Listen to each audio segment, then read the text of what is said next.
Hey, what is up? Welcome to the Baseball Show. I am your host, Rob Fox. I am joined, as always, by Dan Holloway, and we have a very special guest today, former Major Leaguer Doug Mientkiewicz. Red Sox hero or villain? I can never. It depends on what Who you ask. So before the World Series win, or actually at the point of winning it, probably hero, and then right afterwards, maybe a month afterwards, villain. Yeah. Right, but it depends also. Do Red Sox fans give you shit still about keeping that baseball or what? I won't say Red Sox fans don't. I think most of the intelligent ones kind of understand the story by now. But it just goes to show you like how, lack of a better term, how like once rumors get started, it's hard to stop. And I've heard a million different scenarios. I've heard people still run stadium tours at Fenway and they still don't have the story right. So it's one of those things that I'm glad they've won a couple since then. But it was lack of a disaster for a couple months. Yes, it was. Well, that happened. Didn't it happen with the Warriors the second time they won? The first time Draymond, I think, threw the ball up in the air after the buzzer went off, and then he ran off and celebrated. He was like, fuck, I should have kept that ball. So then you see him after they won the second one. He grabbed onto it and ran off the court and protected the ball from everybody. Look, it's been like that for 1,000 years. If you are in possession of the ball when the whistle blows or if you make the last out, you keep the ball. Right. It's been like that forever. Whatever. Unless you're Papelbon and you tell your dog ate it. Oh, didn't Papelbon get choked out by fucking Bryce Harper anyways? I thought it was I don't know. It's funny. I thought it was pretty hilarious that people I got vilified for, not doing anything with it, but he got Papelbon's dog ate it. Or they would have hung the dog from a tree in 2004 if that would have been. Oh yeah. If I said my dog ate it. Imagine if like the Falcons had Tom Brady and he won the Super Bowl with them, and then he threw the Lombardi Trophy. Right. Like that, and then it went into the water, right? Yeah. Because that was a risky move, but I think that's a good analog for how you treat your first child versus how you treat your seventh child. Like when child 7 comes around, you're like, fuck this kid. There you go. Oh, did I just lose you guys? All right. No, you're there. Sorry. Okay. Oh, fuck. Yeah, that I actually didn't know that about Papelbon's dog eating his fucking ball. That's really funny. But yeah, your Red Sox, I see you are still got the Red Sox gear hanging up. Who you got tonight, Red Sox or Yankees? I don't really care. No, I've got friends. I've got friends on both sides, and fans wise, and I kind of like a certain amount of guys on some teams, a certain amount of guys on the other team. But I'm just kind of going to sit back and plead the fifth and just watch it. I've been on both sides of this thing, and I don't care who wins this game. Just whoever wins this game better destroy the Rays. The Rays. Yeah, I'm sick of them. You got I'm over them. What's the problem with the Rays? They're a fun team. They're not. The Rays are like that dude that you play against in Mortal Kombat, and they keep doing the same combo move over and over and over, and you can't stop it. It's annoying as shit. It's like playing the Patriots back in the fucking early 2000s. It's boring as fuck. Except for that one year they had Randy Moss. All those Super Bowl victories were boring as shit. We went to one of them against the Rams. It sucked. Well, that was like the worst one ever. There's just some of the ways they do things that aren't real, I won't say they break the rules, but they sure do bend them a lot on the way up in their minor league system, and I'll leave it at that. We'll have to invest. Kevin Cash is a good man. He's a Seminole, so I support him. But and actually, some of my ex players that I had in the minor leagues were on that team last year. A couple of bullpen guys, and I wish them well too. But man, it's just not. I hope someone beats him. Is that something you deal with a lot in the minor leagues, running into because you were with the Toledo Mud Hens, right? The Tigers. My last year. Yeah. Is that something that comes up? Because obviously at the major league level, it seems like they're more team. You're more team focused. Like I don't like the guys on that team, or I like the guys on that team, whatever. Where in the minor league, is it more like that? Typically, you're like, oh, that's a good system, or fuck that system. That they don't. They have a good system. It's just the way they run it is, a lot of things. Like I'll give you an example. I've managed the A-ball, AA, and AAA. And AAA, having enough players to play a AAA game is a huge advantage, because basically you're running games that are basically you get a phone call from your big league club saying make sure you leave 3 so Bill, Bob, and Joe. Make sure you don't use them tonight because we might have to use one of the 3 in the big leagues the next night, and yet you're exhausted. You don't have a lot of players to play with in the first place. So being able to field a team and get through 9 innings is the main focus of AAA baseball in some places. And certain organizations, I'm not going to mention names, but they'll have 50, 60 players running around in AAA. So when they lose a couple guys, they automatically have a couple guys they can just choose from. So basically it's a trickle down effect from your big league club all the way down. It seems nitpicky, but a lot of this, they kind of run their big league team the same way, whereas they don't care who they blow out. They just bring in the next guy, and here we go. And it's part of, in a minor league sense, going up against them. It's always they always have good teams. They always have good talent. But at the same token, if you have a surplus of 60 players to choose from and no one ever calls them out on it, it's like you're playing 16 guys against 60 some nights, and it's not the best way to do it. And it's I think for a long time they just turned a blind eye because they were the Devil Rays. But now all of a sudden, this is just an example. I've had to run into a couple. I've run into them from A-ball, and I've met a lot of good people that work there. I mean, a couple of managers that I know really well, and I enjoyed playing against them and managing against them. That made me better.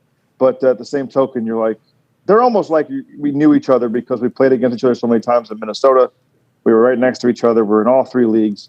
And then you start to see some stuff that happens year in and year out at the higher levels. And you're like, well, now it's all starting to make sense. So I'll get off my high horse now.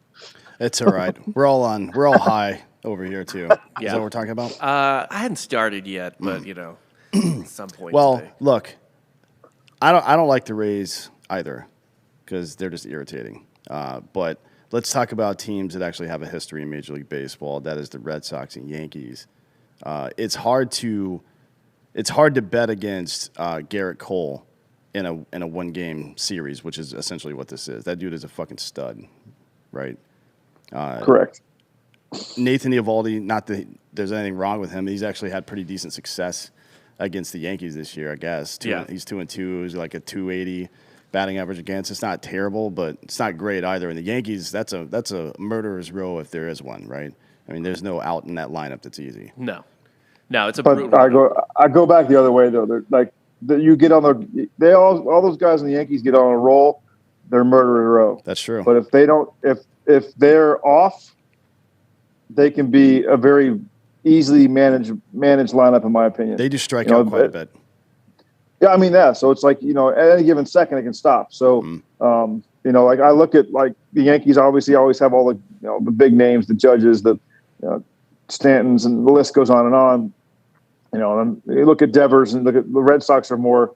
I'd say they look younger almost. The Renfroe pickup was huge. JD Martinez not being able to play tonight is going to be a huge factor. But then again, it looks like I just saw a thing on the line on TV where Eddie Perez looked like it was kind of chilly there, which should help both sides. But you can now always take whatever guys have ever done up to this point and take them and throw them completely out the window. Right. It's in a crazy ballpark that things can happen so fast. You're expecting this, you could very easily see it 0-0 going into the 13th, and you can very easily see it being 7-6 going into the third.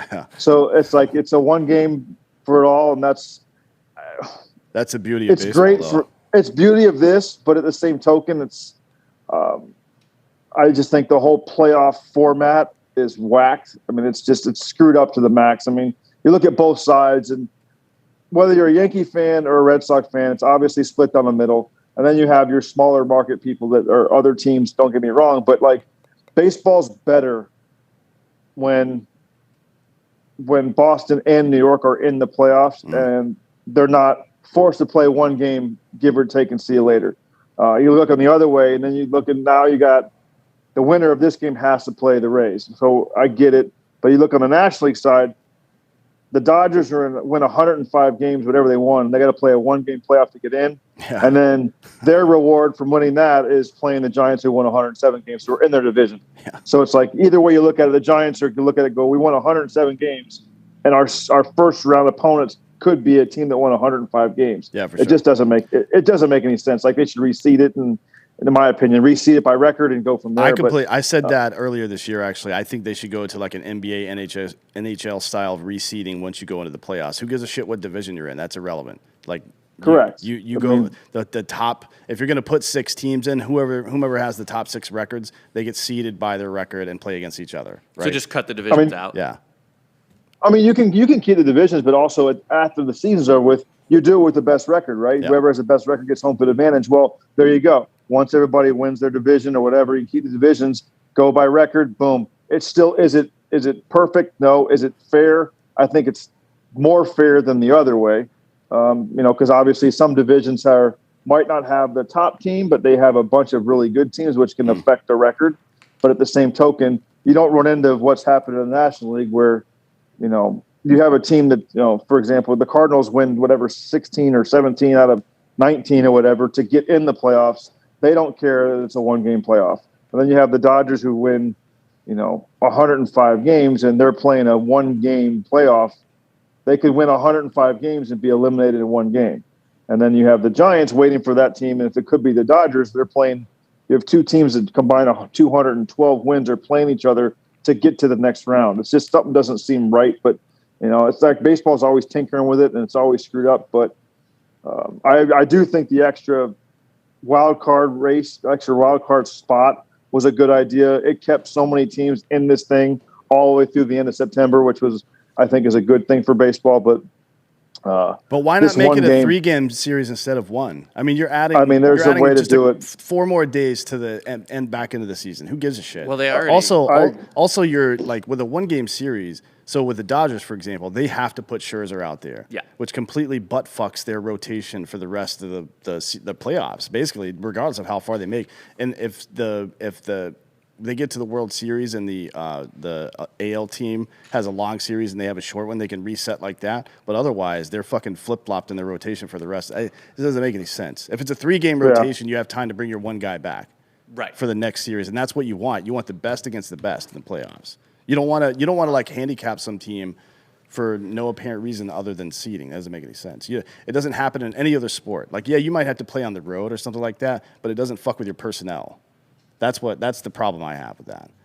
Just don't makes sense. I get it. I mean, again, there should be some kind of advantage for the team that gets the 1 seed. Well, they get home field throughout the playoffs. I get that, but why the Astros get to play the White Sox? It just doesn't make. Or you go the other side. It's the Brewers and the Braves, I think, and you're looking at.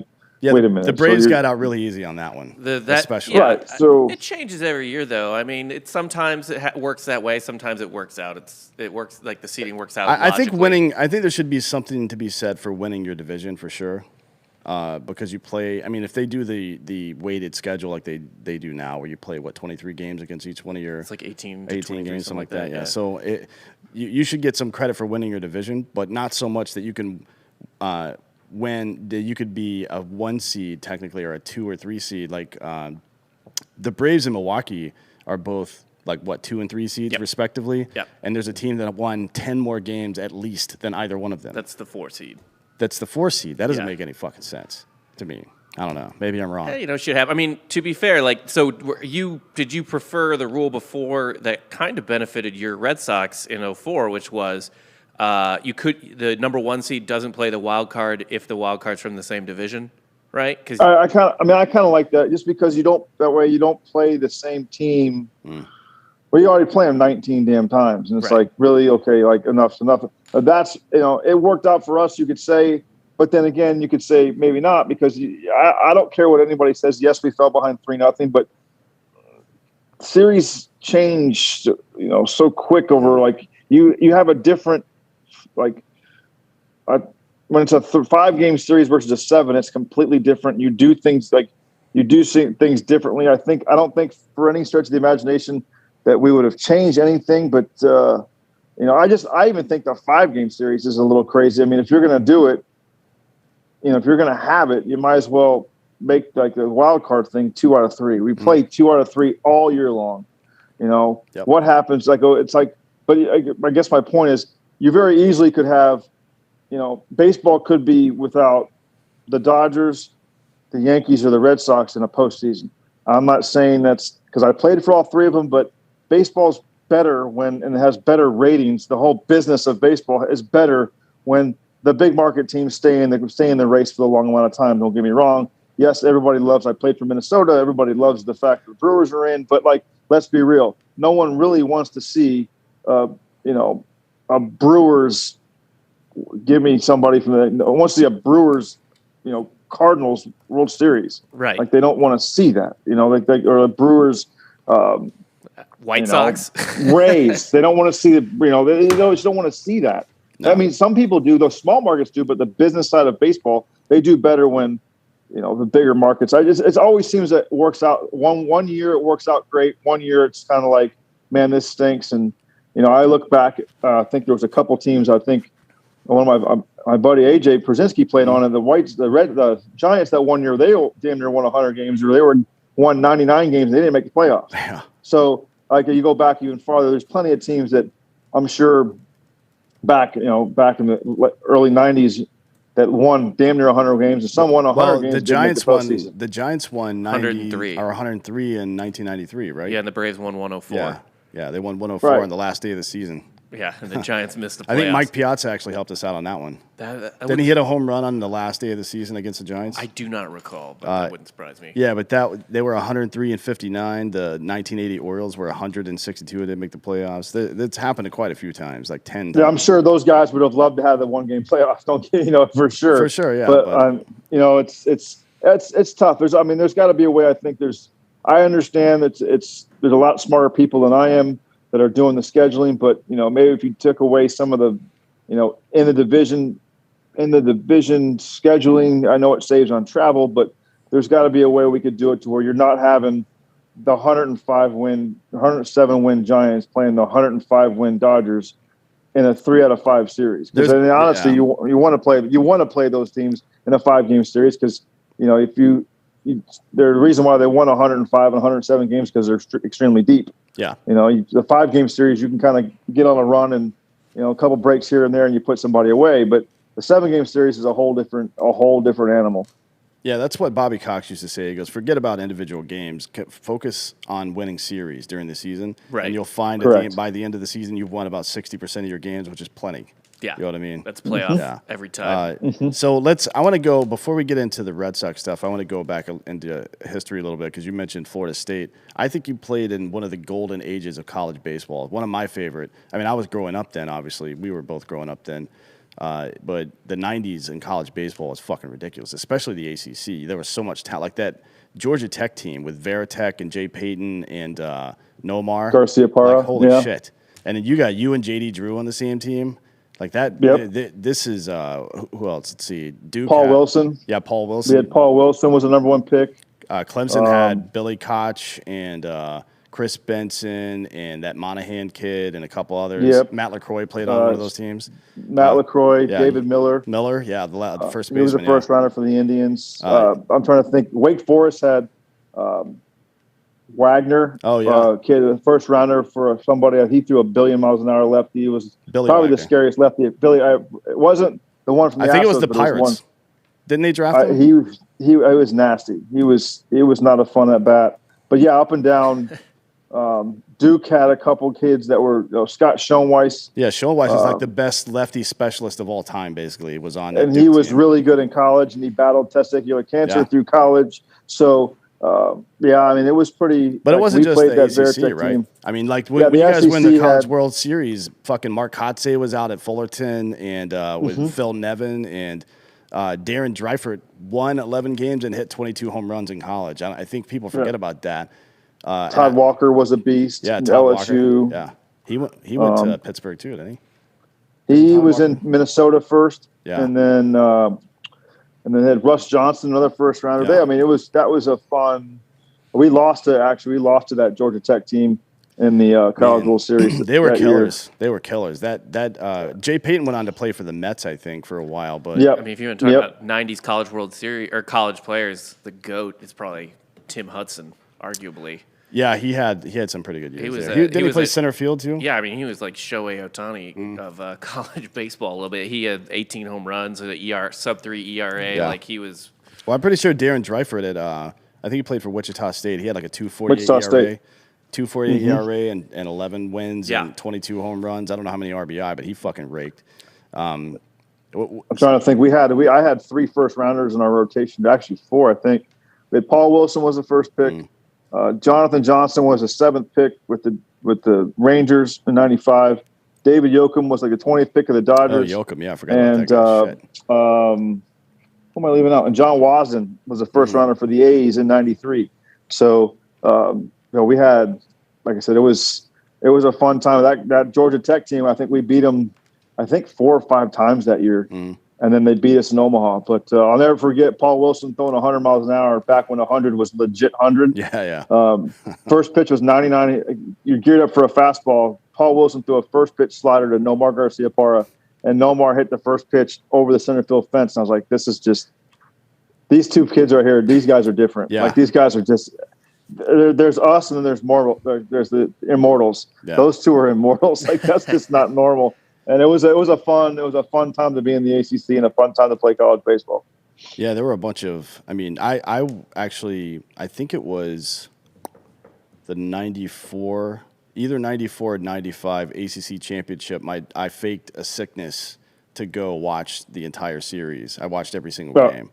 Like, my dad was cool with it. He was like, yeah, it's fine. I don't give a shit. Like, school's stupid anyways. What do you need school for? Which was kind of ironic because I was going to watch student athletes play baseball. Right, yeah. But, no, those were maybe it's just because that's when I was growing up. I don't know. But I look at all the guys coming out now, like the best players in baseball right now, the best young players, people like Ronald Acuna and Tatis Jr. and Vlad Jr. and all these guys. What's their college experience? You know what I mean? Those guys just aren't going to college anymore. I mean, the college players there's still a ton getting drafted up high. I think Leiter's kid went number 1 this year. There's more pitchers coming out of college now these days. Yeah. That are like almost Major League Baseball ready than I think I've seen in a long time. And I don't know if that's like a trickle down of the system of taking care of pitchers' arms because it's become, I don't know. I'm kind of more of the old school mentality. Nolan Ryan used to say that your arm will rust before it wears out, and I kind of agree with him. You know what I mean? He's the first guy to get in the weight room with that weirdo Tom House guy. That guy looks like a predator to me. I'm not gonna lie, but he did a good job with the Rangers pitching staff for a while. There's a lot of dudes that are coming out of college ready to pitch now. Yeah, but I think batting. What is it like managing and aside from the personnel issues? What's the difference between AA and AAA, and the difference between AAA and the Major League Baseball? I would think the jump for me, like AA to AAA, wasn't that great, but the jump from AAA to the big leagues is significant. It's AA, AAA. You're kind of basically you're getting the guys that may be a little bit older, have been around a while. You'll get that veteran. A good example, my Mud Hens teams I had in Toledo, my first year managing there, I had a bunch of more older guys that are more AAA guys that have been around the block, super really good hitters, just would tear up like a young kid coming up. They just like to play, and they might have had a cup of coffee in the big leagues or have a reason why they can't stay or why they couldn't stay up there. But as far as hitting, they could go up there and do really well. We just didn't have a spot for them. Right. And then the next year I had a bunch of organizational guys, they were better prospects, so to speak, but they were younger and they were just getting to the AAA level, and the older guys just wore them out. Right. They had trouble making adjustments, and they will in due time, but it's a tough league where you're it changed a little bit. I think it changed in the fact that, as a player, when I came up through the system, the AAA was, you knew you were getting an occasional guy that was on his way up, but most of the guys were older veteran guys who were crafty, knew how to get people out, and you learned pretty much how to you learned how to survive as far as breaking balls and fastball counts and pitching backwards, and now it's more of everybody throws 100 supposedly, and we got to get it ready. But the jump from AAA to the big leagues, it's the biggest jump in professional sports, in my opinion. Well, I remember I had a couple kids go from Double-A to the big leagues in spot starts. I'll never forget this. It was Tyler Duffy. I had him. He's in Minnesota. He's in their bullpen now, and great kid, great stuff, tremendous competitor. And he got the call because we had some injuries in AAA. Long story short, Duffy's going up to AAA, going up to the big leagues to pitch against the Blue Jays back when they had Batista and Donaldson and all those guys. So and I was our team was in like Jackson, Tennessee, and we got rained out. And as we were getting ready to leave, my whole team was going to Buffalo Wild Wings. And I said, make sure you get there early. The game's at 7. Don't come at 7:45. Like, be early. And they're like, what do you mean? I go, just be there early. And knowing what I know as a hitter, and at times he tended to tip his changeup a few times. And I tried to warn him about it. Long story short, he was throwing really good pitches, and Batista and Donaldson were hitting balls off the restaurant, off the hotel. And, I saw the rest of the guys in the hotel lobby after the game, and they came up to me like, wow, like, you weren't kidding. Like, I go, you think I made it up that the guys in the big leagues just know how to really hit? Or you just, his tips his change up? So, like, within an inning, they figured him out.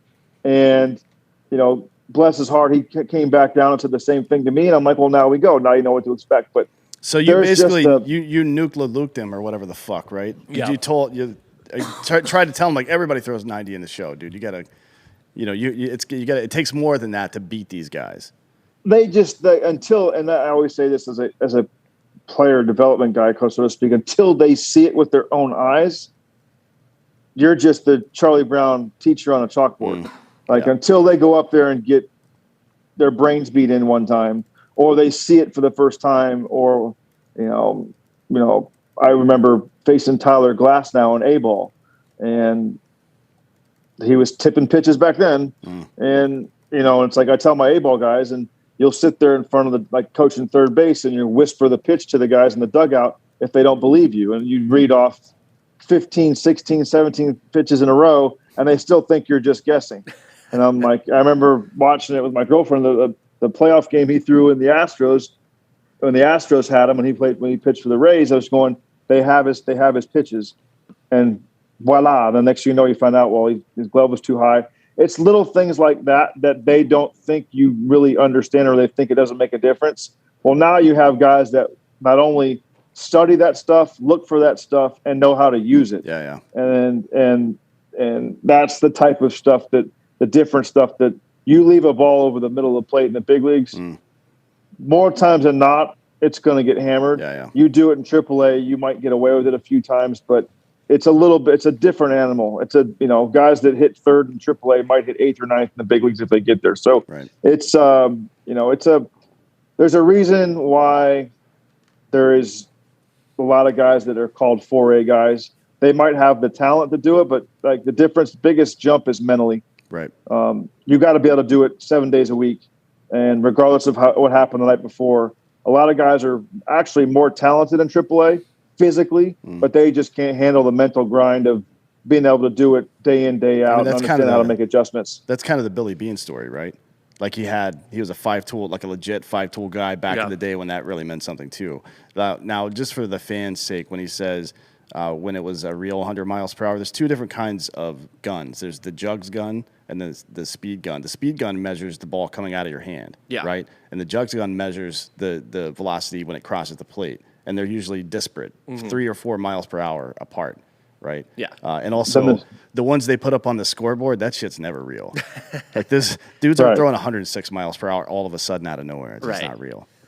The old ray gun back when I was going to high school and college, if you hit 94 on the ray gun, you were absolutely bringing. If you hit 91 on the ray gun, it was absolutely like I thought Billy Ripken did a great piece on MLB Network about watching.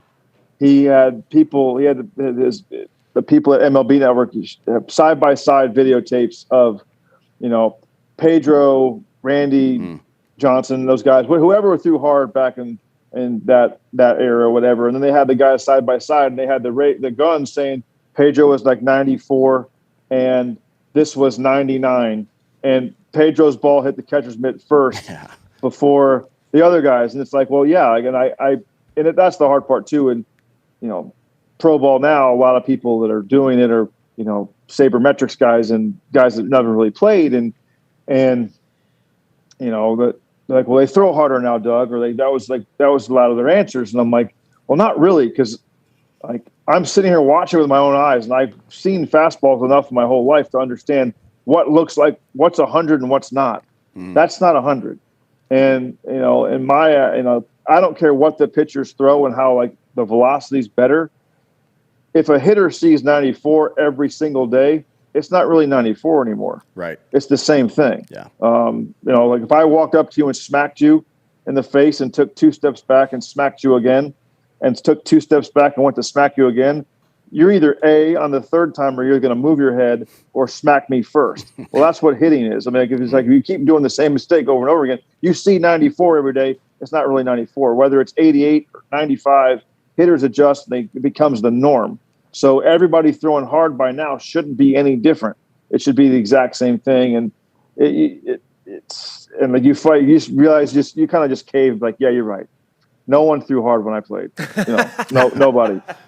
Like it was all, Pedro threw 80. Yeah. Randy Johnson threw 90. Maddox was actually throwing underhand the whole time. Right. Maddox was a slow pitch softball. Like it's like it's right. You guys, everything's better now. It's not. Maddox he might be the best example of a guy that played 4-dimensional chess before anybody else is really doing it. I think a lot of people now in the metrics era are trying to replicate what he did. Obviously, not even close to his level of success, which is pretty funny because he was doing it with grainy film that you had to rewind. Like you couldn't just click on a link and it brought up that at bat.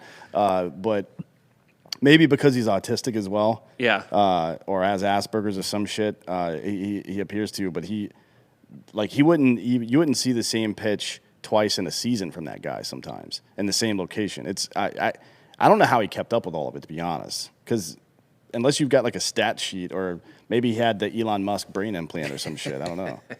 What he could do with a baseball is a lot more amazing is a better word. Is a lot more incredible than some other guy picking up a ball and throwing it 101. Right. I mean, it was just constant. Like the ball never did the same thing twice, and it's like one time it would come at you, the next time it would come back over the plate. One time it would go into you. It's like, really, man, like this is a baseball. Like, how are you getting to do this? Well, I met him. It's not normal. I met him when I was a kid, and he was explaining to me like the pitching rubber, how if he stands where he stands on the rubber, and then where he lands out in front of it, there's about a 4-inch spot, and if he's going to be if he's throwing inside, he lands a little bit right over here, and it's like an inch difference. He lands right here, and then if it's inside, it's over here. I'm like, how do you even keep up with it? He goes, well, then you put pressure on different fingers. If I want the ball to cut, then I'm going to put pressure on my middle finger. If I want it to ride in on the right hander, I'm going to put pressure on my right finger. So like that's 3 different landing positions and 2 different pressures. So just with your 2-seam fastball, that's 6 different pitches you can throw, not including the speed at which you throw the ball. Right. So when you say a guy's got 4 pitches he can locate, no, Maddox had like fucking 30 pitches he could locate. Yeah. Which is, how do you hit that? You know what I mean? It's impossible. We still haven't seen a guy like him. Everybody just wants to throw hard now. Yeah. No.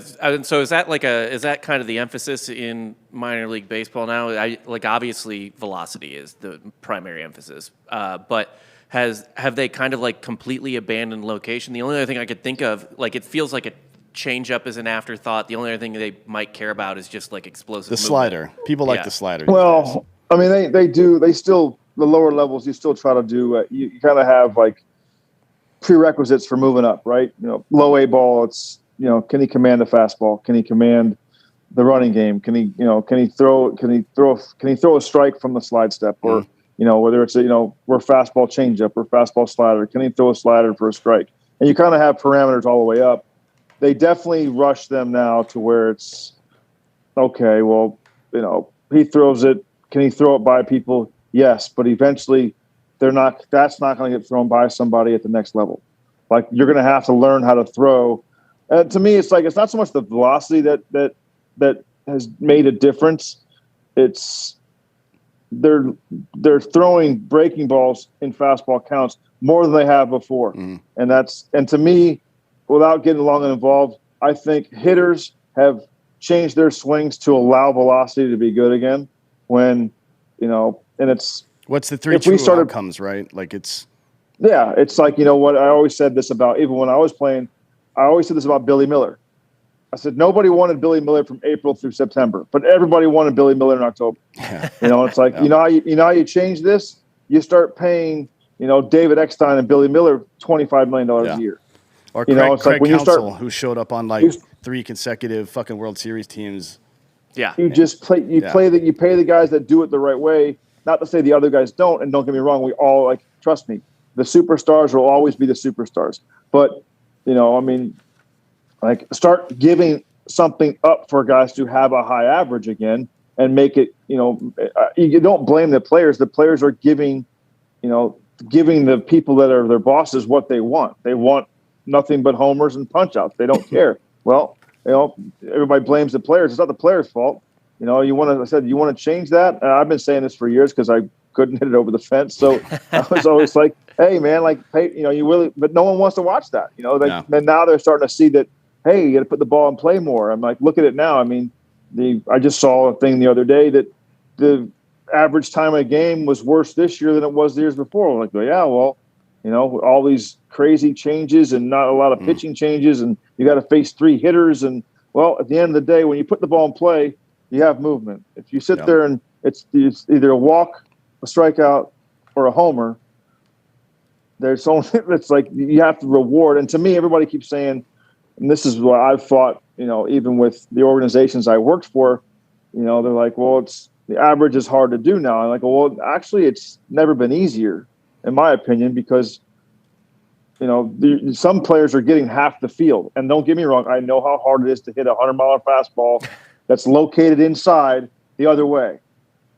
But I've seen plenty of fastballs that have been outside or balls that you can go the other way on, and you just refuse not to. So it's like, which again, I don't blame the players because they're not getting paid to hit a single to left field. Right. I always take the adage in the game of baseball. If you take what the game gives you at the given moment, you'll rarely be wrong. And if you look around, what's the definition of insanity? You know what the definition of insanity is? Keep trying to hit a ball to the right side of the field when there's 4 guys standing there. It's like, well, that's the definition of insanity. Well, you know what? Hey, do I want Bryce Harper trying to, lay down a bunt down the third baseline? No. Well, maybe if Juan Soto's hitting behind him, right? Right. But then again, Bryce is, to me, is a good example because he drives the ball all parts of the field. Right. He can go ahead and do that. Well, sometimes, it's like, it's in his defense, if he tries to stay on a fastball way and maybe flies out to left, just trying to get on base, people are going, why didn't he, he's got to be trying to drive the ball over the fence. He's not trying to get on base. Yeah, but you can't have it both ways. You can't crucify the guy for, having the whole left side of the field not trying to get on base for his team, and then, say he doesn't do it. So I get why the players don't do it, but to me, it's an industry problem. It's not a player problem. If the industry made an importance of, let's get back to the game the way it should be played, because you're always going to have guys that can hit it over the fence, right? You're always going to have those guys. You're always going to have your 5-tool elites, Mike Trouts of the world. You're always going to have those guys. But, I look back to, David, Manny, those guys hit 300 and did damage. There were a lot of guys that I played with and against that were the king of, could have very easily done 210 and 35 in the big leagues. And I'm sure they're at home going, "You've got to be kidding me! I was born at the wrong time." Yeah. It's like, so. I mean, Chipper said that. Chipper said that a couple of years when he was still playing. He was like, and this was in late stage of his career when he was. Yeah. I mean, that 04 year, he had 360 or whatever. But that was 08. 08. Okay, and but he said he was like, I could, but he was only hitting 18 to 20 home runs at that point. And he was like, right. I could hit 40 home runs if I wanted to, but I'd be hitting 230. Right. And yeah, that's right. I don't doubt it. I mean, if he could have probably hit 40 and hit 180. Right. It's like, those guys have a knack of but they didn't, They just chose to be the best all-around hitter. To your point, only 5 guys in Major League Baseball hit 30 home runs and hit 300 this year. Only 5. Only 5. Yep. And I know Trey Turner didn't hit 30 home runs, but he spent time on the IL, so he probably would have joined that list. But that's pretty fucking nuts. Who's another? Did Max Muncy hit 300? Let's see. I'll tell you who they were. One of them was Juan. Well, Juan Soto had 29. He was close, but that dude is. He spent time on the IL too. Yeah, I think. Yeah. He would have hit 30. But Freddie. And don't get me started on the ball. Freddie. The ball's way different. Freddie Freeman, no shit. Do you like how before last season they were like, look, the ball's not juiced, everybody relax. And then before this season, it's like, hey, we deadened the ball a little bit, so everybody relax. Like, which one of those things happened, asshole? Well, the biggest, like I said, I go back to my Mud Hens team, my AAA team, the first year I managed in AAA, we had the old minor league ball. If I would have had that team I had that year, the next year they went to the big league balls that they used that were like super rubber. They were like lacrosse balls with seams on them. And if I would have had that team I had the first year with the big league balls, we'd have broke every AAA record for hitting. It was crazy. It was, and we to the point where I had Mike Hessman was my hitting coach, and he has the most career. He's like, he has the most home runs in minor league. Yep. To the point where like he wanted to hit like 3 days a week. Because he was like, let me hit these balls. Like, seriously, though, like, Hess, we're not going to have any left. We're not going to have any left. So I'm like, you can still hit them out. You can hit out a tic-tac. Okay, like you can, now you hit these balls, but you could totally tell. I was like, I would sit there and be like, you got to be kidding me. They're like making people to just shut their mouth. Like when I see, middle infielders going, oppo gap, like it's nothing. It's like, like you could knock the bat out of their hands in AAA the year before. You're like, wait a minute. Like, timeout, dude. Like, stop. Like Dansby Swanson hit 29 home runs this year, 28, I think. Yeah. It seems like a lot for him, to be honest. So 300 with 30 home runs. Freddie Freeman, obviously. Austin Riley, another guy from the Braves, who's fucking great. He's a really good player. He's really good all the way up. They had him, Acuna, and Albies on the same A-ball team. Yeah, which was really awesome. That's not fair. Let's see. Castellanos from Cincinnati, who had a great year. Harper, and the only other one is fucking Vlad Jr., who not bad. He has a violent swing. Yeah, it's frightening. I don't want to throw him batting practice because if you leave any kind of appendage hanging out over the arm window, he's going to knock that shit off. I'll go one better. I had that same year. I had Acuna, Riley, all those guys, and when they were with the Braves, I managed against Guerrero, Biggio, and Bichette at shortstop. Yeah. And it's like an A-ball. You're like, all men were not created equal. Well, since these kids are absolutely. Yeah, they're all having good success, too. Since we're talking about young guys, and you obviously like Austin Riley, he's one of the more quiet young guys. I think Acuna is probably somewhere in between. He and Albies have fun on the field together, but Acuna doesn't like do a lot of the bat flip stuff. Now, some of these other guys. You mentioned Batista and Donaldson. Some of these other guys have been criticized quite a bit, especially Tatis for some reason. I don't know why. But this isn't – I bring up Donaldson and Batista because this shit isn't new. Like, people have been celebrating home runs since people have been hitting home runs. Babe Ruth, the most famous home run hitter of all time, allegedly in the World Series said, you know what, fuck you, I'm hitting it out there. So it's not like this gamesmanship is new. You know what I mean? Right. But the old school way is there's a price to pay for that. Like if you do that, as soon as I get a chance, I'm fucking drilling you. Well, see, that's the thing I think too is, look, I guess you're absolutely right. People pimped home runs. It's been so long ago. It always happened. You hit one. I mean, I threw the bat twice in the air in the Olympics. Like, I threw the bat so high, if it came down and hit somebody in the head, it would have killed them. But if they're big, important ones, I never really had a problem with Batista's. It was a little excessive, don't get me wrong. But, like, the situation he had, the one in the playoffs, there is so much emotion going on. Like, okay, like, and I get the hitter's perspective that, hey, if the pitcher's going to fist pump me, well, guess what? Right. when I get you, I'm going to get you. But it's also, I feel, it's a lot of pent up emotion too, right? Because it's not like you're not like a football player, basketball player, where you celebrate every play, or where you're running or something. You know what I mean? Like you're constantly moving. Like you're kind of a lot more still as a hitter and a lot more focused. If you celebrate a home run the same way a guy celebrates a tackle in the NFL, you would get hit every other time you came up to bat.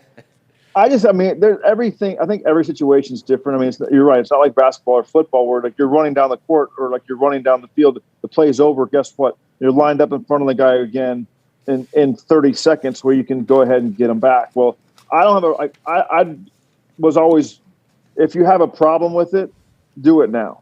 Like if you have a problem, like none of this like, oh, well, last year, this is for last year because of the playoffs, you had a home run. It's like, dude, let it go, man. Last year's over. Like you can't really fix that. That's a more professional way to go about it. You have a window, and if the guy comes up that you want to hit, and there's two dudes on base already, sorry, you just don't get to hit him. You got to You got to strike him out now and get your revenge that way, I guess. I mean, or if that's the case, don't let the situation. Like if you feel that strongly about it, yeah. I mean, that sure would make a point. If you throw at a guy, I don't care if his face is loaded. Yeah. I don't care. It's like it's to the point where if you feel that way, don't sit around and wait for the right situation. Like if you want to make a stand, make a point, be done with it. How many? I wonder how many players. I mean, look, I don't know of a lot of careers that have been ended unintentionally hitting the guy. Right, intentionally, like Kirby Puckett got banned, but that was clearly not intentional, and that fucked his. He got glaucoma and then had some other issues after that. But I can't think of a whole lot of players' careers that were ended by hit by pitch, because if you let the game police itself, it's like free market economics. If you let the game police itself, it'll satisfy its need for vengeance or justice at the lowest possible level. That's how that works, right?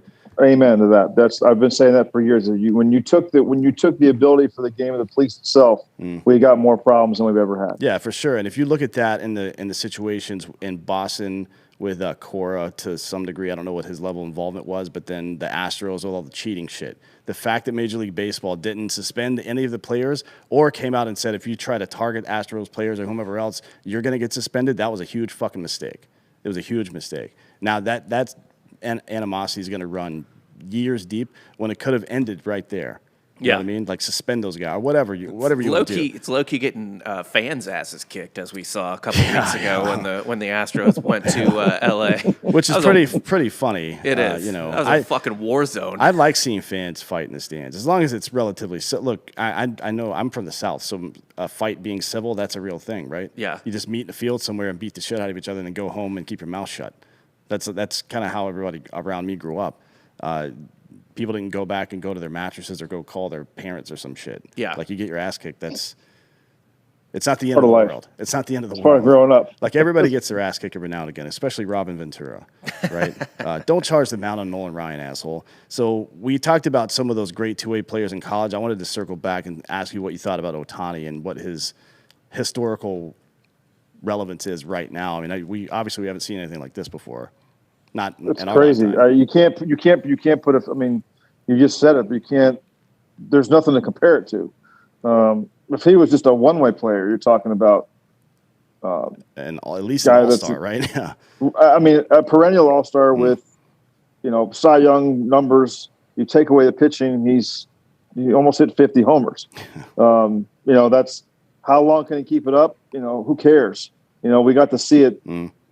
1 year we're so far so good. I mean, my gosh, to do that on both sides of the ball, I think fans have a really good grasp of what it takes to do that. But as a former player, you see what pitchers do to get themselves ready to pitch every fifth day, and you see what position players do every given day, every single day to get themselves ready to play every day.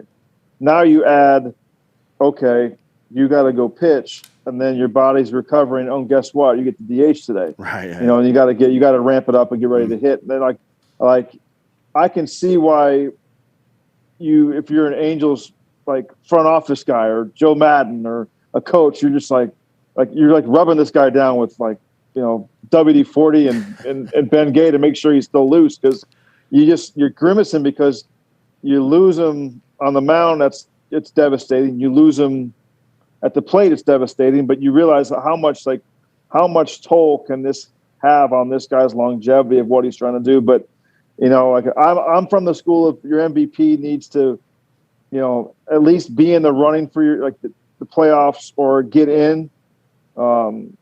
But Dan, how do you not give it to either? To me, it's between Vladdy and him. Yeah. How do you not give it to?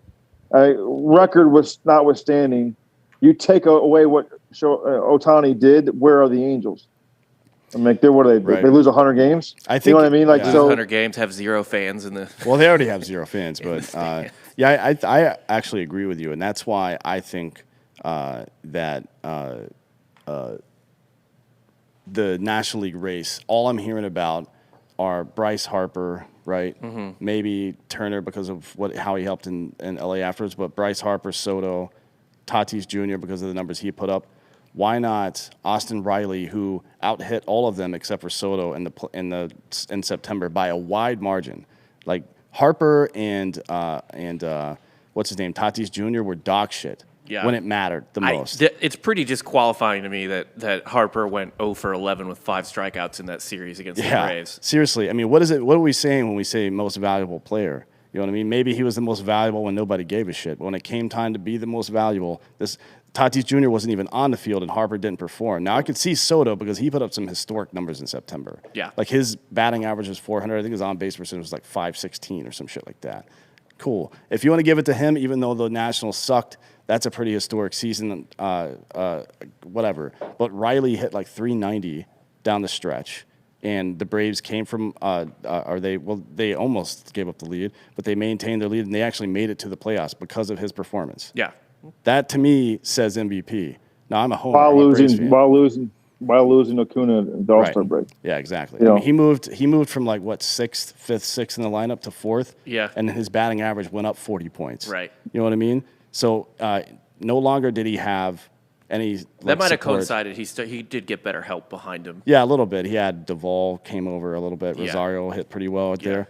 But either way, I don't care how much help you have to do it yourself. I get it. Don't get me wrong. I think guys that have deeper lineups definitely reap the rewards of it. But to me, even that's they lost their best player. And they still made the playoffs. You know what I mean? Somebody had to be the reason behind it. Yeah, they made great moves at the break, but I love that kid Riley. I've managed against him a few times, a few years actually, and getting to coach third while he's over there was always entertaining. And he's a good kid. He does it right, but is a quiet kid from Atlanta going to win the MVP? Yeah, right. That's the hard part. Depends. Maybe he should go out and fucking act like an asshole somewhere and people notice him. I mean, he's even even if you ask most Braves fans, he's not. He's the third or fourth probably most famous player on the team to Braves fans. I think he missed one game all season. Yeah. Right, and he plays elite defense at third base, and 303, 33 home runs, 107 RBI, and 900 OPS. I think 100 runs too, maybe. I could be wrong about that. He scored 91 runs. 91 runs, okay. 180 hits, 33 doubles. I mean, that is a great season, but it's in context, right? Juan Soto's season's probably a little bit more impressive, and if you look at wins above replacement, Tatis Jr. and Harper are probably better. Yeah. But they're at home right now. They're on the golf course, and he's playing fucking baseball that matters. That's got to count. The only thing that can hurt him too, Dansby Swanson probably gets some votes, right? Maybe he fucking crushed it the last couple of months too. Right. You ever told me he'd hit 30 home runs? I thought you were crazy. But to do it again, that's the problem too. Is you have two guys in the same team that put up great numbers. You're gonna split the vote, right? That type of stuff. And I just don't think guys. It's Atlanta. And it's a great city. And Atlanta's last MVP was Terry Pendleton in 1991, I believe, right? What? No, Freddie Freeman won last Chipper. year. Oh, Freddie, that's right, Freddie. And Chipper won in '99. Did he win in '99? Yeah. I thought he lost that to Bagwell. Nah, Bagwell had the better numbers, and he also made the playoffs. But Chipper September was just out of fucking control. Do you remember that metacarpal shield that Bagwell started to wear after a while? Man, armor. We armored up in the late 90s, right? He was fully armored. He was in a Well, he had to be suit because of he armor. was this close away from the plate. Yeah. Asshole. So speaking of assholes, what was it like playing with Alex Rodriguez growing up? In high school, I just saw him the other day. Actually, we were retired. My high school coach got inducted into our high school Hall of Fame. Oh, so cool. I saw him the other day. Yeah, I was. It was difficult. It was at high school. It was fun. Yeah. Everybody was the same, and I had a great group of guys that great group that I played with. I still see all the time, and we had 4 guys make it to the big leagues off my high school team. Damn. And had the other one that didn't, got his number retired at University of Miami for most career wins. So we have a really tight group, and then there's Alex, who just kind of went off in his own way. And I get it, we didn't make $500 million like he did, and like a good prime example. The other night, we're all sitting there, and he's sitting by himself. It's like, that's come weird. on, man. So like, is he kind of? It is weird. Is he kind of as robotic in real life as he seems on television? Like I tend to give him the benefit of the doubt because I feel like he's been institutionalized in the sense of he's been told what to say and how to say it since he was 13 years old. Yeah. And it goes back to a lot of.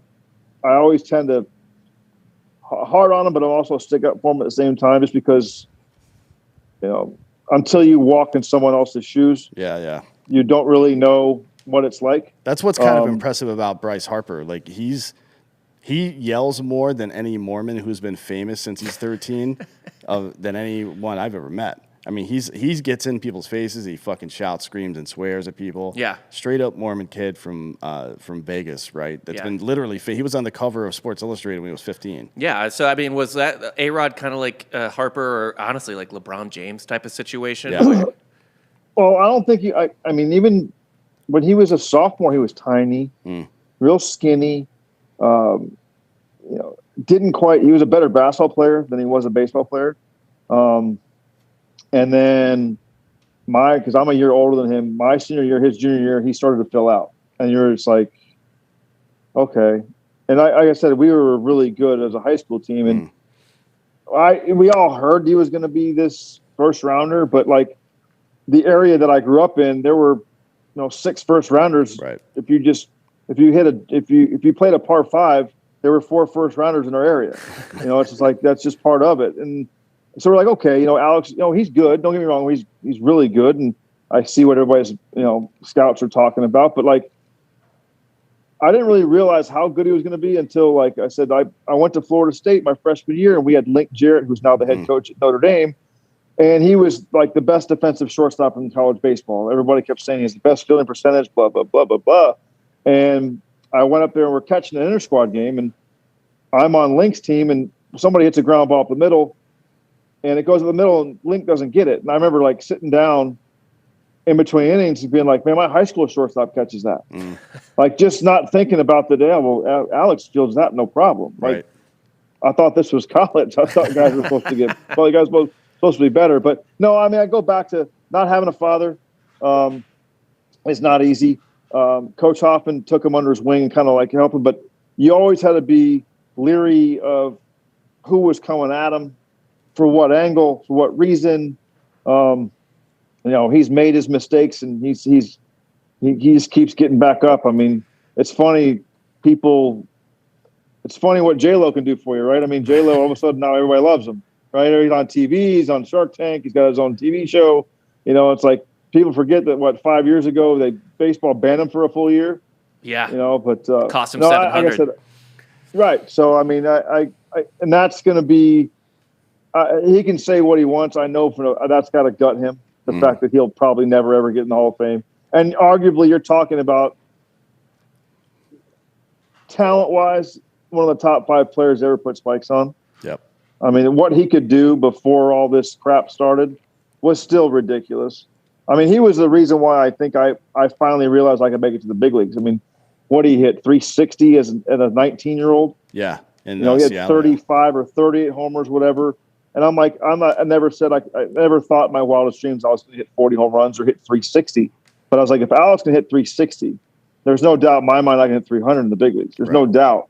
If he's doing that at 19, and it gave me a sense of because I always felt the big leagues were so far fetched and it was like a pipe dream, and then all of a sudden you see a guy that you played with since you were 15 and he's absolutely destroying it at 19 years old, 18 years old. You're like, well, shit, if Alex can do that, I mean, I can at least be an average guy in the big league. So that's kind of one of the things I took from that. But, he was a good dude, goofy in high school.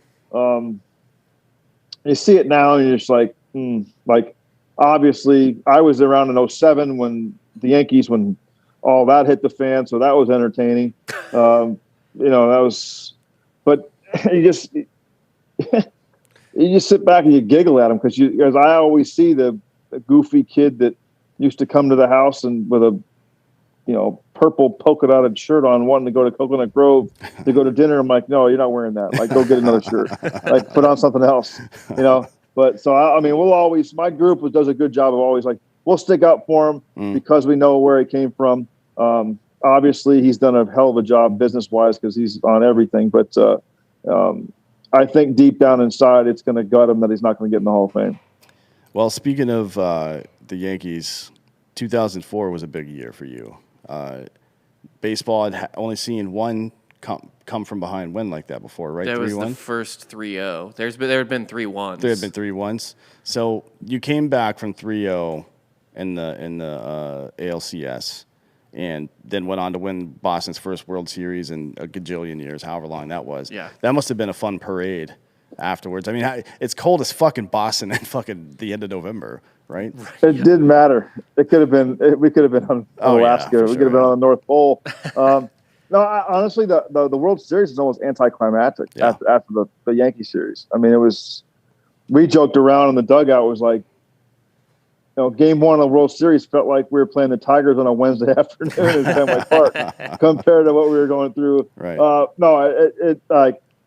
To think of, we were down 3-0 and then reeled off 8 in a row.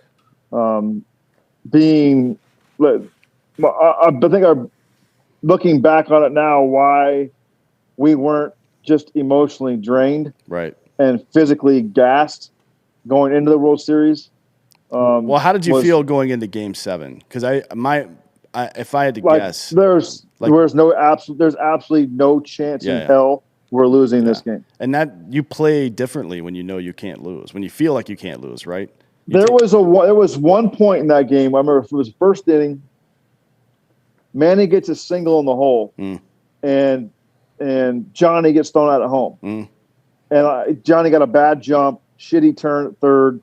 And I remember sitting next to Dave Roberts going, "Oh shit! Like, is that the momentum shift? Is that the mistake we make that changes momentum?"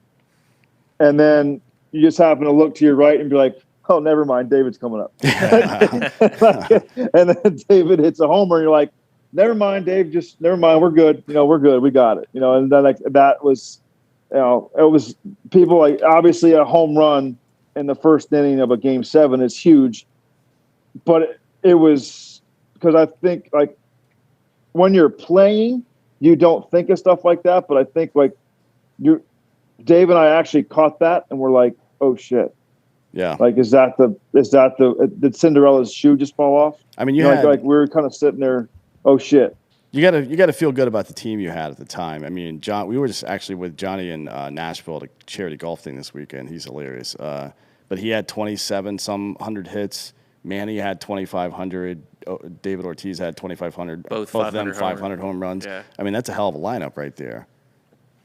I mean, yeah, but like I said, one game you never know. And we were going up against Kevin Brown, and that sinker was nasty.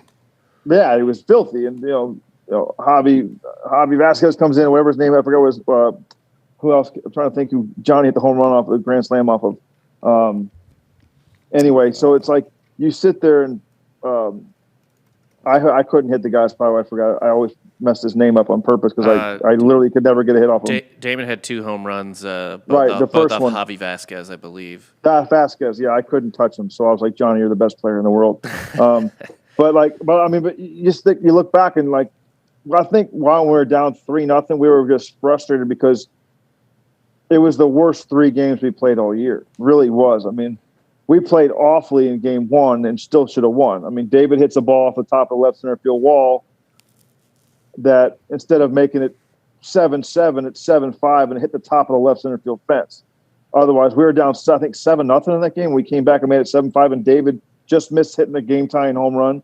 And we just felt like, oh, no. And then we didn't hit, and we just didn't feel like we had all year. And that was, like, the most frustrating part of being down 3-0. And we just felt like if we could just, like, God give us a spark because we need one. And then obviously David's stolen base and like we started playing the way we normally play.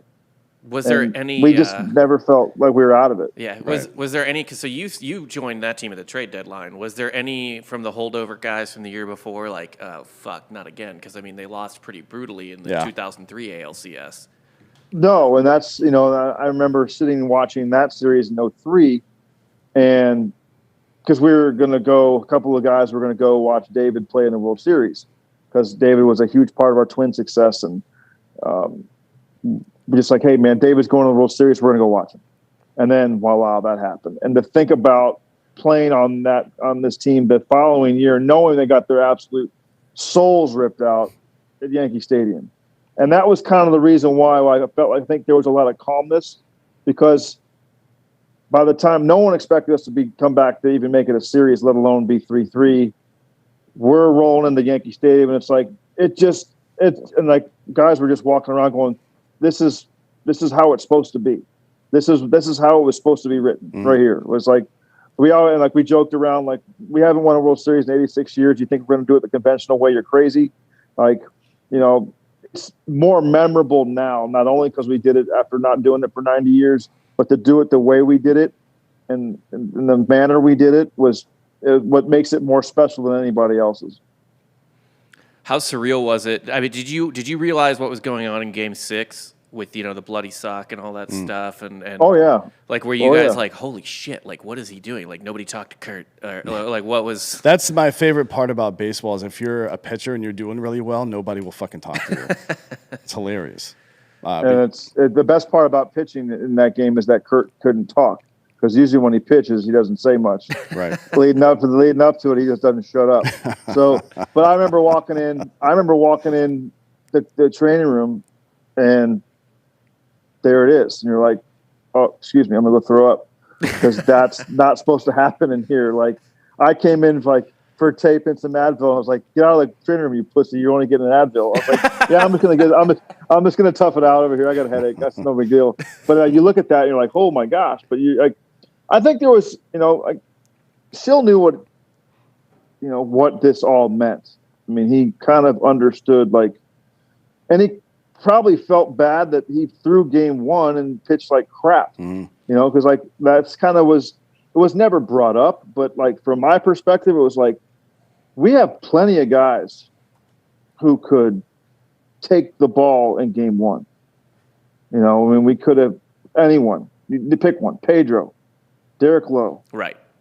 Bronson, we had other guys, and not to say that Kurt wasn't the guy, but if your ankle hurts that bad and you need a few more days, not that a few more days is going to make that big of a difference, but if you're going to bounce him back and throw 1 and 7, you kind of want to have. We had options, and I think that's kind of where he thought he could get it, but that game 6 was you saw the swings and misses he was getting. The split had life. The fastball was getting by people, and you sit there and you're like, as a teammate, you're like, every pitch you're waiting, for bated breath. And I remember ground ball to Kevin. I'm like, Kevin, don't make him run over there. Leave him. Do not leave the dirt. Do not leave the dirt. I don't care if you have to dive. Do something, Kevin. I know it's only a ground ball. They don't bite. Just field it cleanly for once and not make the pitcher run over to first base. So, you realize, people said it was fake and it was fake blood. And I'm like, look, man, I saw it. That's what made that team so great was, everybody kind of got the idea of got the gist of what we were doing it for. And the fact that, you think about me, Dave Roberts, Leskanic, Orlando, the list goes on. The guys that were brought over midway through, they're halfway through at the deadline. we had a good idea too of baseball fans were obviously playing it, but we realized what those guys went through the year before. And I just like a whole Game 7 in Yankee Stadium, we won. All I could think about was Wake and Trot and those guys that were out there during that, had to run off the field in that place after having the game won 2-3 innings earlier. They had it won. And it's a shame that not every guy on that team, like Todd Walker, played his ass off in that series, and he wasn't on the team again the next year. You think about you're happy for yourself, but this is what redemption's about. These guys, Trot and Wake didn't want to leave the field. Marabelli didn't. Doug, you didn't want to leave. They didn't want to leave, which I don't blame them. Think 1 year later again, it was fate for them to come back on that field and rip their heart out once. And it was, I guarantee you the clubhouses were completely different. We're watching, Miracle, the United States hockey team on DVR, and Pedro's playing air guitar when Dream On came on, and we're screaming and hollering, and I guarantee you could hear a pin drop across the hall. Oh shit, here they come. And I'm like, you're damn right, here we're coming. So our guys knew how to be prepared and be loose at the same time. Wasn't Johnny giving shots at Jack, or was somebody? Johnny, it wasn't Jack. It wasn't Jack. What was it, absinthe or something? No, honestly, sometimes occasionally when it's freezing cold outside, you might take a little something, just to kind of warm up. Yeah. And it happens. So well, look, Boston winters are very, very cold. Yeah, I'm all for it. Honestly, you guys were pretty. That's kind of ironic. People are like, yeah, man, the Red Sox almost didn't win. They almost eliminated. Those are the only 3 games you lost in the entire postseason. Yeah. Correct. You went. Correct. You went what? I can't do math in my head right now. 11-3 over the course of 14 games. You were dominant, but it's just funny the way it shakes out. Did you guys have that feeling going in, even though you were a wild card team? You were like, we're the best team here, because to be honest, the Yankees were good then, but I think you guys, the lineups were comparable, the bullpens were comparable. Really, you guys had the head and shoulders rotation that was better. Sure, Yeah, Pedro had a bit of an off year for him, but it's still Pedro, right? Right, and then we really didn't we didn't really focus on anybody else. To be honest with you, we didn't we knew we had to go through who we had to go through just to to justify it. You know what I mean? They weren't going anywhere. It wouldn't have been the same. Wouldn't have been the same if we had to go. I think they played Minnesota that year. Yeah, the Yankees did, and we knew that was a layup for them, because the Twins had always had it's like their kryptonite was the Yankees. So but we wouldn't have won it any other way. We knew we were going to play them, and that was kind of, we didn't really worry about them. It was that team was very. We knew that if we took care of our own business, it didn't matter who we played. We had so much fun going to work. And that's what made that team so great. It sure as shit didn't matter in the World Series. You guys blew that up. Speaking of that, we're in the playoffs. We're in the playoffs now. Who do you like? Who do you think is going to win? It can change so fast. That's why we want to lock you in now before the game starts there. You know what? Honestly, I haven't really looked at it that hard, that much. I've been coaching my son's high school team, so I've been predominantly stuck on that. But do you just mutter under your breath every time a guy misses a ground ball? You're like, no, A-Rod. Every time. That's got to be a lot of pressure to have A-Rod's high school teammate as your fucking high school coach. Well, at least you'd be surprised. I still get yawned in my face every day. So you'd think that would. They don't believe in. They don't care what you. They're like, oh, you played? Never mind. Just keep. Or what video game are you on? Or what was your walk-up song? That's the question you want to ask me, is what the hell my walk-up song was? Yeah, so they can do a TikTok video to it. Exactly. I think the Dodgers, I really do. If they can get through that one game, thing. Yeah. They're brutal. It's hard to argue with. You've played on some good teams. Scherzer. Yeah, you've played on some really good teams. Have you ever seen a team that deep? Even if Muncy's out now, like, I mean, that's just obscene. Name another team that could. Okay, you lose your ace, you lose your MVP center fielder, and you still win 105 games. And by the way, you have probably the two best shortstops in the National League, and that's debatable. It depends on who you ask. Right. Okay, two of the top three, because Tatis played the outfield. You also have three legit Cy Young candidates for this season, right? Correct. To me, and they never fixed their glaring weakness, which is their back end of their Kenley Jansen. God damn, I don't know how Dodgers fans haven't murdered that guy. It's like, I don't know. Holy shit. It's like, that's a funny thing too. Is I was a hitting coach for the Dodgers in the beginning of all my coaching career, and I had the Baez, their reliever, and I was in the presence. I was doing a rehab my shoulder playing when I saw Jansen throw his first inning from when they moved him from behind the plate. And I was like, yeah, it's just a magical thing. Like, me as a hitting coach, I just talk to you guys, and you guys become pitchers instead of hitters anymore. Did you have anything to do with Jason Mott? No, did not. That dude threw gas. Did not. Yeah, it's like, it's just, they're like the Yankees of the National League now. Pretty much. Like, you go get Trey Turner. It's like, oh, well, by the way, the guy that came with him isn't bad either. Like, now, the Scherzer, but then again, like, shame on Major League Baseball for not, like, how does Walker Burley go to the 20th pick? Like, that kid's shit's electric. Yeah, it's great. I mean, it wasn't like the Dodgers picked. It wasn't like they picked in the top 5. Like, I understand he's not the biggest kid, but his stuff's like a video game. Well, it took him 20 minutes to get to the major leagues too. I mean, he was like 12 minutes later, and they spent 8 minutes in the minor leagues, and now he's in the big leagues. I was like, well, yeah, his stuff's electric. It's scarier than the Yankees to me, because it's like late 90s, early 2000s Yankees combined with, I know you hate the Rays, but like the Rays or the A's or something like that. It's like they have the strengths of both clubs.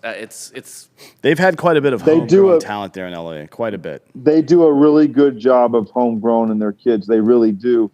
And but they find you're right. You're absolutely right. They have a combination of not only finding, like, Muncy, right? The A's got rid of him. Mm-hmm. All this stuff. It's like, okay, and like, that guy's, to me, he's probably it's hard to say someone's undervalued or overlooked, but with 36 homers. But to me, like, his whole approach to an at bat is multi-generational. I mean, he could be in any generation and be successful, because he doesn't swing at bad pitches. He hits the ball over the fence. He hits it where it's pitched. He drives in big runs. And it's like, but you look at, so many, that team is so deep, but that depth really isn't going to matter in a one-game playoff. Right. Like, depth doesn't mean nothing in a one-game playoff. Right. Yeah. So you have to get into the right. This is the outcome that we hope for as Braves fans. To be honest. Go Cardinals! It's like the battle of Thermopylae. If you've got 300 dudes and you're trying to fight 1 million, you want to funnel them in, right? Yeah. And if you can reduce the Dodgers' capabilities down to one game, anything can happen in one baseball game. Right. Especially with Wainwright going up against. It's unlikely that Scherzer is going to hang a bunch of breaking balls and get taken deep a bunch of times. Unlikely that's going to happen, but anything can happen. It's crazy. Like, what's scary though is that his last start, he didn't throw very well. Yeah. So that's even more scary, because I feel sorry for the next. Like, he's going to have his A++ game next time. And they're going to have work cut out for him. I think each of his eyes get even farther apart color-wise when he gets angry. It's like Reverse Hulk or something like that. Yeah, I can't wait for this game tonight. I actually think Eovaldi's probably going to have a good game too. He's got a good sinker. That's one of the things that the Yankees have difficulty hitting. Right, low balls, and they swing at him a little bit too much when they get wild. Like, if you had a bunch of Max Muncy's, he hits 350 and has a 400 on base, or he hits 250 and has a 400 on base percentage. If that tells you anything, correct? Right. Like, holy shit, that dude can get on base. Yeah, but the Yankees are certainly not like that. They strike out quite a bit. I mean, I just think that the Dodgers are built for this. Yeah, like, they legitimately wear you down constantly. They don't have a bunch of free swingers. But if you make a mistake in the zone, they come at it. Or as the Yankees, I think the Yankees can bludgeon you to death 15-16-1. Absolutely. Every guy on their team can hurt you. Absolutely. But each guy on their team has had times of being a very easy out too. And like the Dodgers are more apt to take what the pitcher gives them. Corey Seager will go the other way. Munson will go the other way. Not to say that they won't, but it's a tough gig. It's going to be individually too, because who do you eliminate in the Yankee lineup? Whoever Evaldi has the most trouble with, you eliminate. Well, right. Okay, now it's going to be up to the rest of them. So it's like I said, I think just the way that the Yankees are built plays right into the hands of the Rays. And I think the Red Sox are better built to beat the Rays than the Yankees are. Probably right. Speaking of that, the Giants were a really good regular season baseball team. And if you look at that roster on paper, it doesn't make a whole lot of sense, to be honest. Nope. So usually when you see teams like that, they don't do particularly well in the playoffs. But it's hard to imagine a team winning 107 games and getting bounced in the first round. But the Mariners did it, and they won 116 games and got bounced. So I mean, it happens sometimes. What do you think with the Giants in the playoffs this year? Again, you're going to go up against. Yeah, they beat them in the regular season, but that doesn't matter. I just unless the Dodgers are just physically tired, I don't see them. They added just another element to their game. Like you mentioned all the people you mentioned on the Dodgers, and you forget, oh my gosh, that guy playing right field, the guy named Mookie Betts, he's not bad either. It's like that guy's really good too. So they just, I think with the Trey Turner, just like basically just was an exclamation point. Can they be beat? Yes, of course. But like you got Mookie and Trey who can go. They can play old school baseball. They can steal second. They can walk, steal second. Can move them over, scoring a ground ball in the infield with the infield pulled in, and then they can. Seager can hit the ball out from line to line. Muncy can. I don't know how the extent of his injury, but it's not a bad weapon to have when you have Albert Pujols coming off the bench to be in a late in the game matchup, or Bellinger coming off the bench if he decides to not to play, if they're going to play him or not. So Justin Turner, it's like they're just deep and experienced, and they're I just think their team is their hitting, their offense is just, they're multi-dimensional. Yeah. They can beat you in a lot of ways. And I think in the playoffs, everybody wants the home run, but you have to be able to do the little things too in the playoffs. No one wants to worry about bunting the guy over or hitting behind the guy in the regular season, right? It's all about, let's just mash somebody to death. Well, you're not going to mash Max Scherzer to death. It's going to take, being able to take what the game gives you at a certain time. And I think the Dodgers are more apt to where they can do that. I don't want to underestimate them losing Jock Peterson, though, because Jock is a clubhouse guy. Yeah. Jock, and but not just that, but Jock was when the game's on the line, and the game's the harder, the more weight on a game. Jock was a October baller, and Atlanta. He's really, and I got to work with him. When he was a young buck, and you could see he had that it factor to him. When the game situation got bigger, he got better, and that's maybe he can do that for the Braves this year. Yeah, I don't know. I think he will too, because I think he might not. I don't know. Eddie Rosario's over there too now. Yeah, I had Eddie in the minor leagues. Eddie's got that knack too. Yeah. So the Braves are quietly in a really good spot. Yeah. And they don't have one of the top 3 players in baseball. Right. Correct. Which is fucking crazy. I think Anthopoulos has got to win GM of the year here. What about the Astros White Sox? You kind of downplayed that earlier, but the White Sox got a pretty damn good bullpen over there. They have a good pen. They have, you can't go experience, Yep. La Russa. He's been there a billion times, and so is Dusty. So that's going to be it's just funny how, and everybody says that the game is, it's not old school and you can't think this. Well, you're looking at 2 of the best managers to ever put shoes on and a hat on their head. Dusty Baker's taken 4 different teams to the playoffs, 2 it's World seriously Series. Right. Both these guys. Can we give this man right? It's get this man a ring, please. Yeah. I don't really want to see him do it at the Astros, but you want to talk about a genuinely good human being and one of the best people to ever put a uniform on. Have you ever heard any player say anything bad about Dusty Baker? Not any you player. never hear that. You never hear it, and it's like, it doesn't like it kind of goes back to what the game has gone to more analytics and all this other stuff. Well, you're looking at two teams that made the playoffs. They're going to face each other that they were there before the analytics, and they're there in the height of it, and they're still doing what they do. They're still winning baseball games, and kudos to both those guys, because that's pretty awesome to see both those guys. La Russa come back, new team, playoffs, then Dusty do it again after all the stuff that he had. They couldn't have picked a better person. Yeah, no, Dusty. The Astros. Dusty is like was a perfect hire. He's like the duct tape and WD-40 of baseball. If you've got a pretty good team, but there's personnel problems or some kind of bullshit going on there, Dusty Baker will fix it for you. Yeah. Just give him the keys and let him drive the car. He can't hate him. No. Old man wisdom, dude. It's like whenever he had a problem, it doesn't matter to go see. It's like, seriously, he's always got an answer. He and Bobby Bonds made these hitting tapes back in the fucking 80s or some shit, late 80s on VHS, and I had them. Like teaching you how to hit and shit like that. I don't know why Bobby Bonds was doing that. He had fucking 30-30 like 5 times. Yeah. But yeah, it was like these hitting tapes. Dusty Baker dressed up in some neutral baseball uniform with. I'm like, man, this guy's a clown. And they started talking about hitting. I'm like, this guy knows everything about hitting. Shit. I mean, dude, the Astros, by the way, like that lineup is probably every bit as good. It's as the nasty, Dodgers. yeah.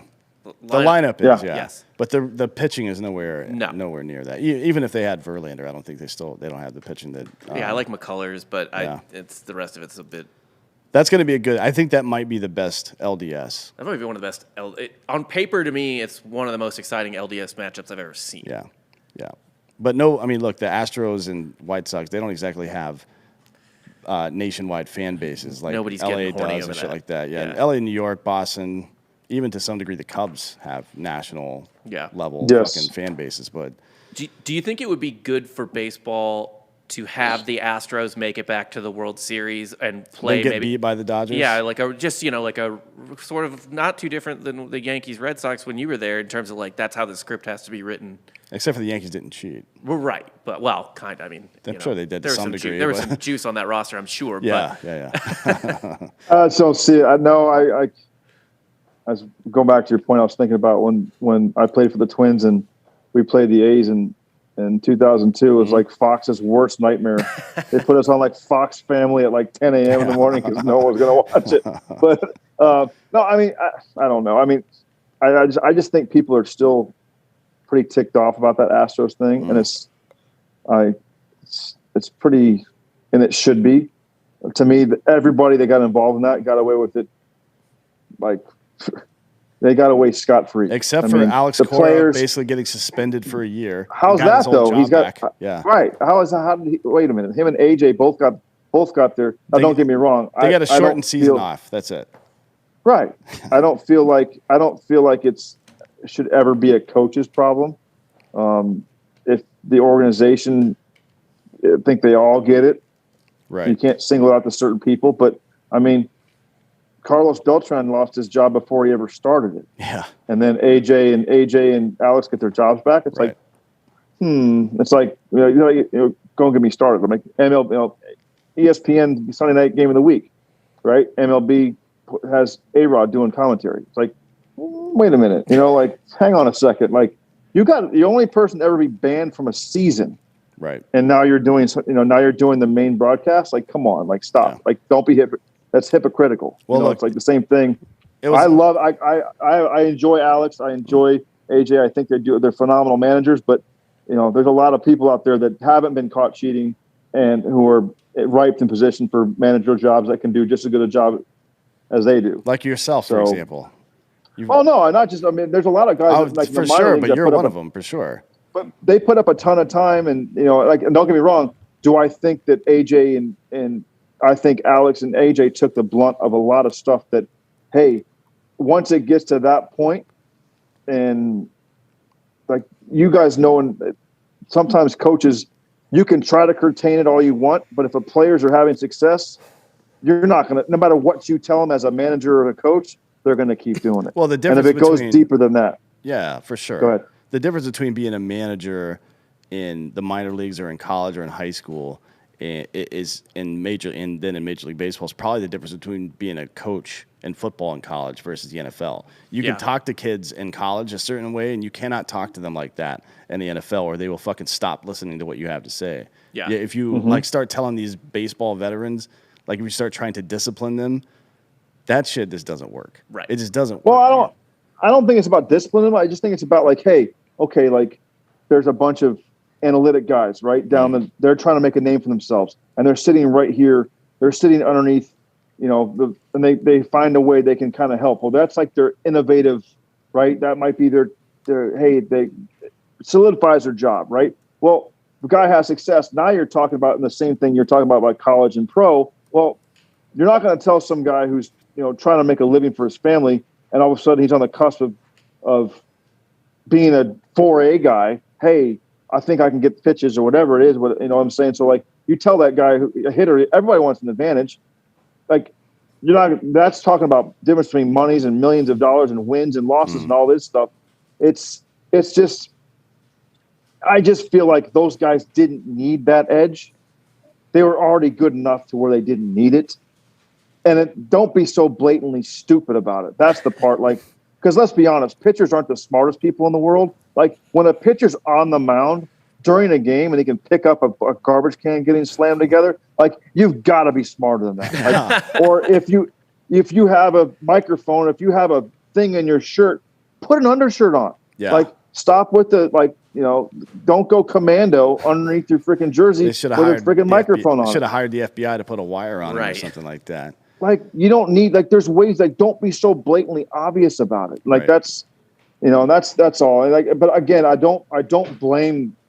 If you're gonna fire managers and coaches, they better unleash the entire organization. I don't understand why the organizations didn't get penalized and why the players who involved didn't get penalized at all. I guess they didn't. The executive got fired. Here's Mono what. Got fired That's true. What they didn't want. This is my opinion. With the collective bargaining agreement coming up, they didn't want to start some shit with the Players Association. Over this. Well, I don't think you get. Plus, and also you don't think how can you find out exactly who did and who didn't? Well, you have to pit player and against for how player, long, right? And that correct, and that's just going to cause a. Yeah.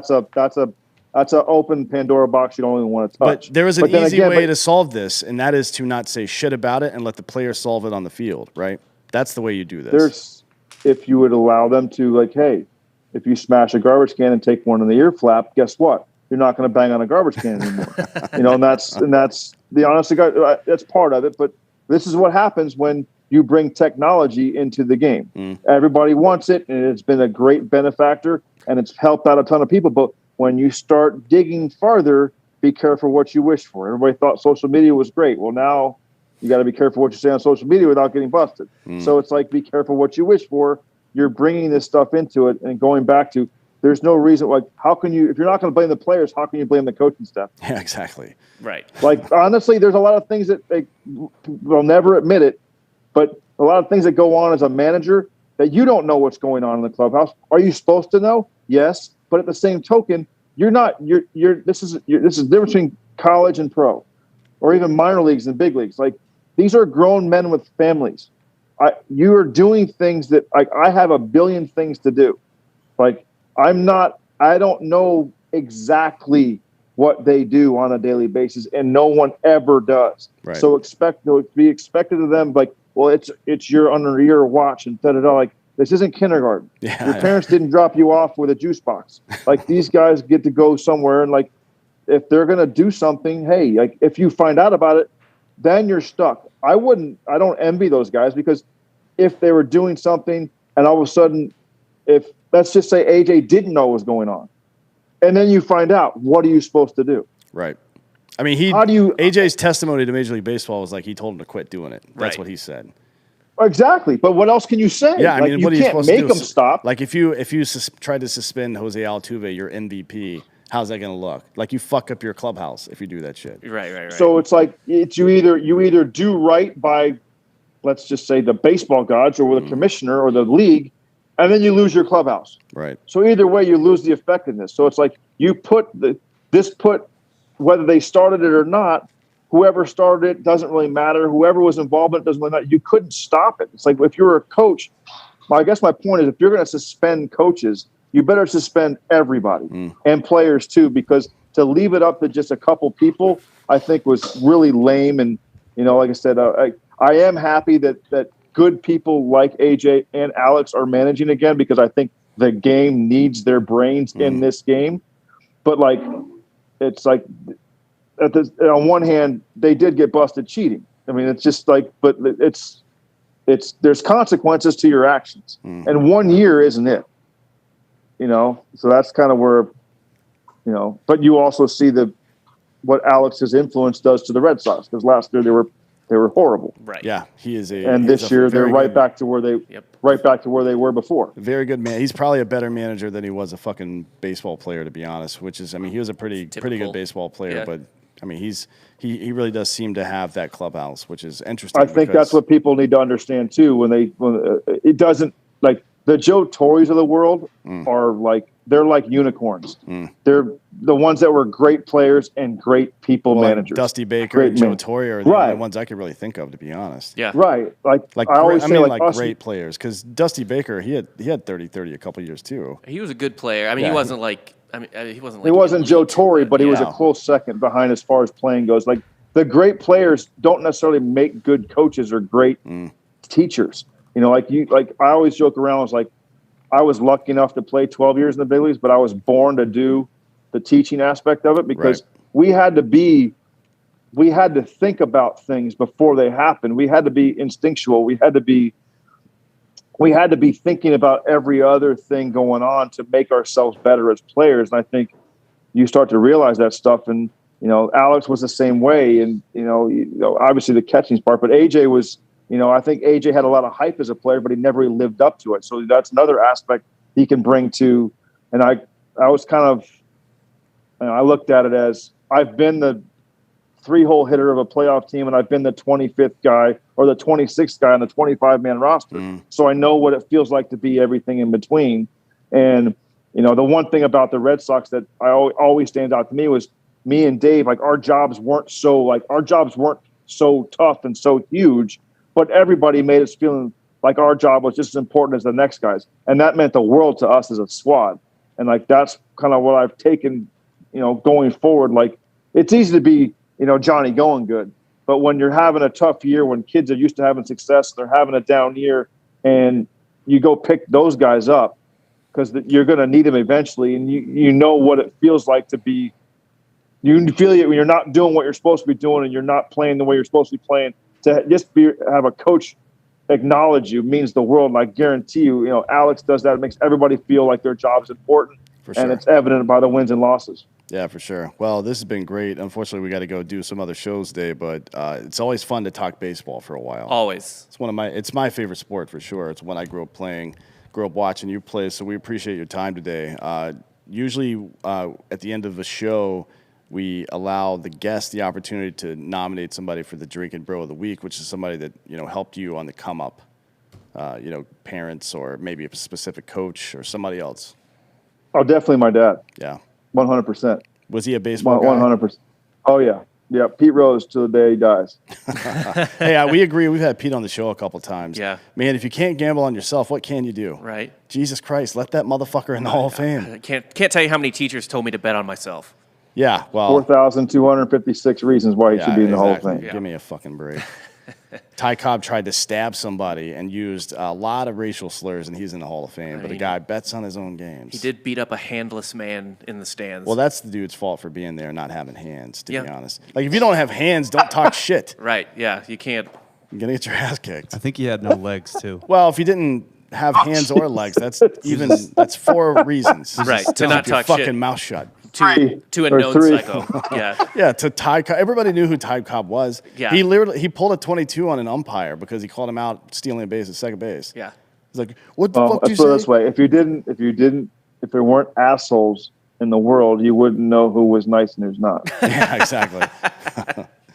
All right, well, let's get out of here. We appreciate your time today, man. It was great. Thanks a lot. Good stuff. Thanks a lot. Absolutely, guys. All right, guys. See